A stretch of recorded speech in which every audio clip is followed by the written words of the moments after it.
What is going on, everyone, and welcome back to the channel. I hope you're all doing well. Today I've got for you two entitled parent stories which you're gonna love. The second one is a standard entitled people story. There's nothing worse than a Karen blocking your driveway and not letting you out. But the first one in this episode is actually pretty crazy.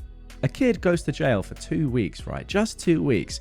But apparently, according to his family, that has disgraced his name enough for them to disown him and not talk to him for the next 15 years. So without further ado, sit back, relax, subscribe to the channel if you're new. Let's get into the first story. My family disowned me 15 years ago. Complete no contact. Now, all at once, they want back in my life and they're stalking me. I finally confronted them. I don't know if this goes here. I just needed to get it out. I confronted them today and I can't stop crying or shaking. I don't know why. I don't know what's wrong with me right now. I'm finally calming down a little to get this done. So, I'm a 36-year-old man and I got into some trouble 15 years ago. I take all the responsibility for this, and even to this day I carry all the shame, guilt and embarrassment for it. Also, this might come up. This isn't cultural or religious, it's just shame to the family name. So the situation was this: when I was 19, my ID was stolen and being used in another state, and it created a situation where my driver's license was suspended nationwide. Somehow, any and all notifications from the other state never made it to me though. I started doing all the necessary things I needed to do to try and fix the problem. I, however, had a couple of tickets in my current state that I needed to pay, but I couldn't because I needed to pay my rent and keep my apartment. Also, at the time, my full-time job was having problems and was borderline shutting down, so to try and make ends meet, I was doing a lot of freelance work as well. Again, my fault. I knew the company was in trouble, but I was still holding out hope that things would get better. I was hoping that a couple more freelance jobs and I'd be able to finally pay the tickets. This was never the case, and the long story short of it was I was arrested and spent 2 weeks in jail. Not ideal, but I guess in the long run it worked out for the best by clearing the tickets in my home state. However, my family felt otherwise, and I was completely disowned because of this. I lost everything and everyone. The only reason I still had my apartment was because I had enough to cover the rent and the freelance work kept up. It took another 6 months, but I was finally able to get the other state to release my driver's license. I decided that since my family hated me, I didn't need them. So, a year later, I changed my last name, phone number and email. My social media is locked down so tight, you'd think I was hiding national security secrets. I was able to finish college and get settled into my career, and at this point, I'm happier than I've ever been. So, current time. 2 weeks ago, there was a knock on my door, and it was my mum and dad. Again, it had been 15 years and I hadn't spoken to them, not one word.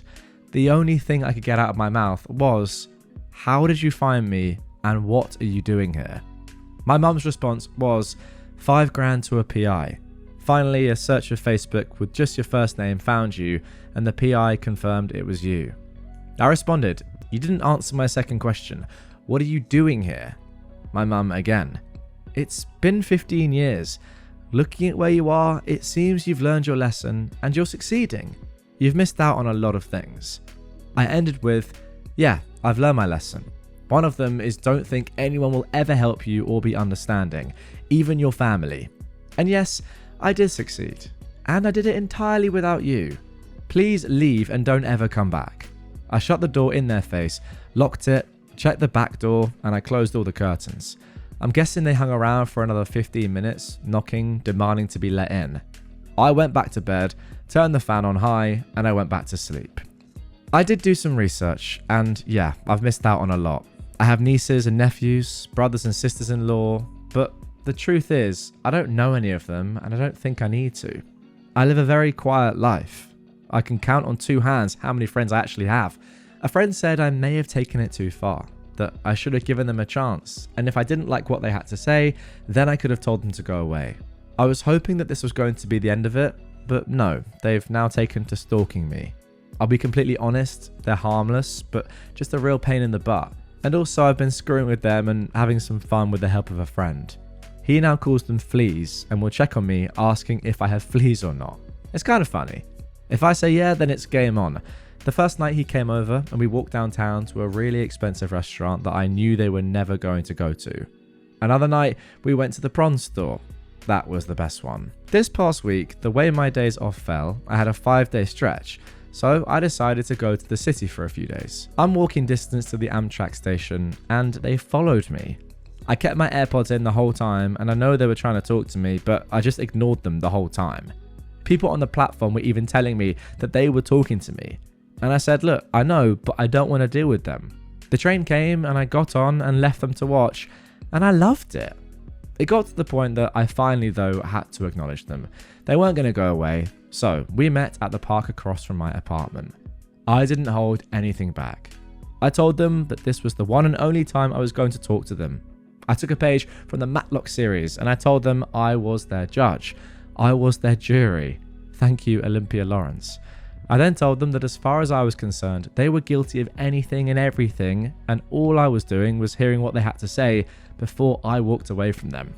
I asked them that why now, after 15 years, are they demanding to be back in my life, and why did they make the decision to disown me? They told me that I've ruined the family name, and that the shame I brought to the family was horrible, and that this was the only way to make it right. Get rid of me.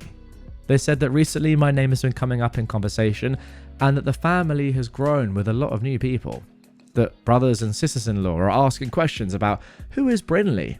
That I have a niece who they think I'd love and get along with, and the same for a nephew who was born last year, and now should be the time to fix things. They said that looking at my apartment and the life I had, I must have learned my lesson about being a better person and managing my life better. I finally cut them off and told them that I couldn't stand to hear any more. I was at the point I could hear my heart beating in my ears. I told them that I did everything completely by myself. Nobody from that life exists anymore. Not one person. That they just need to tell everyone the truth. That I was in jail for 2 weeks, and because of this, the decision was made to get rid of me. I told them that I did it all on my own and that my one cousin Jean, who is only a cousin by marriage, was the one who was there for me. Hence why I took her last name. I told them that to this day, I'm doing everything on my own, and I rely on nobody, and I don't need or want them in any way in my life. They made their decisions, and I'm making mine. I told them this will be the last time we talk, and that I'd be going to see a lawyer to see if there was anything that could be done to keep them away from me, and that if they continue to follow me around or show up at my apartment, I'd have them arrested for trespassing. And I went back home, and again locked everything down, pulled the curtains, and I've been crying since. So there we go. That is it for the first story. Unbelievable, right? The fact that your kid goes to jail for just 2 weeks. It's not even that serious at all what they've done. Let's be completely honest. And because potentially that could tarnish your family name, not that it would, but maybe it could if someone finds out that your kid goes to jail or went to jail. Like, who really cares for something as petty as this? You disown him and you don't talk to him for 15 years? Surely the normal thing to do would be just like support him and be like, okay, listen, you've made a mistake here, but it's 2 weeks. After that, you'll be done. We'll help you through it, whatever. No. Your kid's in trouble. Get disowned. Crazy. And then they had the audacity to come into your life and say, actually, you've missed quite a lot. Yeah, I wonder why. Now, someone in the comments has said this. They disowned you over a couple of traffic tickets. The real damage to any honor they have is that they didn't help out their son when he was in financial trouble. Exactly. But this is the interesting thing. They then say, I'm willing to bet that they want money from you now that you're living a good life. Which is a good point, because if you think about what happened there, what your parents said at the end, when they're saying, well, actually, the reason we've come back into your life now is that we can tell you're doing well. You're clearly doing well for yourself. You've got a nice place, etc. They're not saying anything about you personally. I mean, they're saying that you're better now. What, because you made one tiny mistake years ago that doesn't define you? No. I think this comment is right. Like, you've clearly got money. Maybe they want a bit of that, or they want something, that's for sure. Okay, then now let's get into our second entitled people story. Block my driveway. I live on a fairly large, roughly 4,800 acre ranch in Montana. You say that's fairly large? 4,800 acres? That's unbelievable. Anyway, I'm not a rancher, and I don't pretend to be, but I inherited the ranch and leased most of the land out to people who know what they're doing. Now, when I took possession of the property, I had the boundaries reviewed and marked by a surveyor. and with my trusty ATV, I verified that the fence was intact all around my property and was marked no trespassing according to the law. I met my neighbours, I tried to live quietly in the beauty I had. One day, coming back from town, I found 3 cars blocking my driveway. My driveway is a private, graded gravel road, about 1.25 miles long from my fenced, marked gates on the public access road. Nobody around, and because of the way the road was built with drainage ditches on either side, no way to drive around them, and no way to drive past them. But I was about 3/4 mile from my house. I climbed up on my truck to see if I could see anyone around. No joy. Now, I considered just chaining onto the vehicles and towing them with my truck, at least until I can get by, but I figured I'd better get some witnesses. So I called it into the sheriff's office. Fortunately, the deputy on duty on my side of the county was fairly close by, so he swung by in a half hour or so. "Hey doc," he said, "I'm an emergency physician in the local hospital and know most all of the emergency responders. Bob, how's Charlie?" His teenage daughter, who I'd seen a few months earlier in the emergency department. "She's back to normal, thanks," he said. "So, what's up?" I pointed to the vehicles. "I came back from town and I found these cars parked here. I don't know who they are, can't get past them, and I can't see anyone around here. I'd like to get past them to get to my house." "Well, I can ticket them and order them towed, but the nearest tow truck is probably 2 hours away. Why not just tow them yourself?" "Well, actually, that's what I was thinking of doing, but I wanted a witness," I replied. "Okay, doc, let me give you a hand." So we took some pictures of everything and we towed the cars out of the way, which caused some damage to the road surface. Gravel, right? The damage is what really annoyed me. I just paid the bill to have the road graded and more gravel added, something that has to be done every year or so on such roads. But I was able to get by, which was the important thing. The next morning though, the cars were still there, and the next morning, so they'd been there 3 days now. I'd had enough. I drove out to the cars with some wooden cribbing and a high lift jack, and I jacked the cars up, put cribbing down, and I left the cars there, wheels up in the air. It took 2 more days before anyone showed up. 8 people showed up, angry because their cars had been essentially booted. They really didn't like it when I told them that they owed me for parking and damage done to the road because they blocked it. "You know this is a private road, right?" I asked. "We didn't know."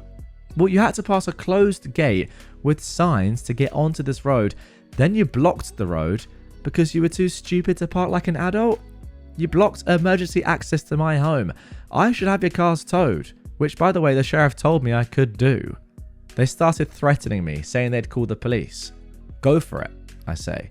Turns out they were backpacking and their phones had all died, so they wanted me to call the police. Fair enough. The deputy, Bob, again, showed up, and since he already knew the situation, their claims didn't get far. This time I had Bob trespass them and escort them off my property. "They can wait for the tow truck on the public road," I said. "Also, Bob, I'd like to have their names, addresses, license numbers, and vehicle registration noted in your report for my lawsuit." "No problem, doc." He took them to the public road, 3 trips, called a tow truck, which took 4 hours to arrive, $500 fee per vehicle to lower them, I got the cribbing back, and towed them off my property to the public road. They were still trespassed. About a month later, I received notice they were suing me. Fair enough, I counterclaimed them in the local court. They were from Denver, which is a drive away.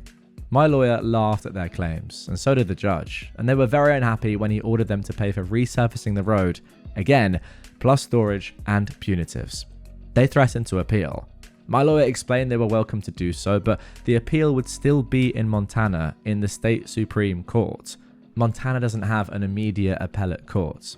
It would be likely 3 years before it's scheduled, plus there'd be legal fees on their end, and their odds of losing were pretty high. Plus we'd be including more legal charges, plus charges for their camping on my land, damages, and more. I found at least one campsite where they left trash around, including an envelope with their name on it. It took a year, but I got the payment from the third hiker last week. I decided that money will go to help pay for my annual summer barbecue for the county's emergency responders. 2 days of smoked brisket and the trimmings, games for the kids, swimming in my pool or my stream, and whatever. I do this every year since it's a small town. Small town living is so much better than the big city I originally came from. Well, there we go. An interesting final point there that doesn't have too much relevance to the story, but food for thought nonetheless. What do you think? Small town or big city? Leave your comments down below. Also, guess, I don't think I've ever said, well, I mean, if you know me, you'll know where I live. And you can probably work out my preferences from that. But if you don't, have a guess based on my personality and most importantly, haircuts. What do you think I prefer? As for this story, crazy. Once again, I mean, not one, not two, but 3 cars, and they've been there for 5 days. They've just left their cars. What are you doing? Are you really hiking for 5 days and you've just abandoned your cars? I guess some people would do that, but that is so risky. Like, surely you would have thought there's a decent chance that you come back and your cars just aren't there anymore, and then you're just screwed. Like, just find a car park, get a permit or something, or just ask someone, can I park on your land for a few days, and then pay them. This is just strange behavior once again. Anyway, guys, that is going to do it for this one. Really hope you enjoyed it. If you did and you want more entitled parents and people content straight away, check out this episode on screen. It's my most recent one, so you may not have seen it. Not too many of you have yet, so check it out if you haven't done already. And also make sure to subscribe, because I've got new content coming tomorrow, which you're not going to want to miss.